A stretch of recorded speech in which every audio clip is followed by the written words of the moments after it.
അപ്പോൾ നമ്മുടെ അരോണ ടാങ്കിൻ്റെ വർക്ക് ഏകദേശം ഫിനിഷ് ആയിട്ടുണ്ട്. ഇതിൻ്റെ അകത്ത് നമ്മൾ 2 ലൈറ്റ് ആഡ് ചെയ്തിട്ടുണ്ട്. ബാക്ക്ഗ്രൗണ്ട് ബ്ലൂ ഷെയ്ഡ് കൊടുത്തിട്ടുണ്ട്. ഒരു ഫിൽറ്റർ അതും പവർ ഫിൽറ്ററാണ് ആഡ് ചെയ്തിട്ടുള്ളത്. പിന്നെ നമ്മൾ മഡ് കംപ്ലീറ്റ് നമ്മൾ ആഡ് ചെയ്തിട്ടുണ്ട്. ഒരു സ്റ്റാൻഡും റെഡിയാക്കിയിട്ടുണ്ട്. ഫിൽറ്റർ നമ്മൾ നേരത്തെ പറഞ്ഞ അതേ സെയിം ഫിൽറ്റർ തന്നെ നമുക്ക് ഫിൽറ്റർ റെഡിയാക്കിയിട്ടുള്ളത്. നല്ല പവറും കാര്യങ്ങളൊക്കെ ഉള്ള ഫിൽറ്ററാണ്. പിന്നെ 2 ടോപ്പ് ഗ്ലാസ്സാണ് ഇനി നമ്മൾ സെലക്ട് ചെയ്തിട്ടുള്ളത്. അപ്പം ഇനി അരോണ എന്തായാലും മറ്റന്നാളെ അരോണേനെ നമ്മളെ പിടിച്ചിടുകയുള്ളൂ. വെള്ളമൊക്കെ ചെക്ക് ചെയ്യാൻ വേണ്ടി 2 ഫിഷിനെ നമ്മളിപ്പോൾ അതിൻ്റെ അകത്ത് ആഡ് ചെയ്തിട്ടുണ്ട്.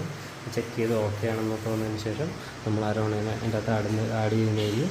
അപ്പോൾ ആഡ് ചെയ്ത് കഴിഞ്ഞിട്ടുള്ള വീഡിയോ നമ്മൾ എടുക്കുന്നതായിരിക്കും. Okay, thank you.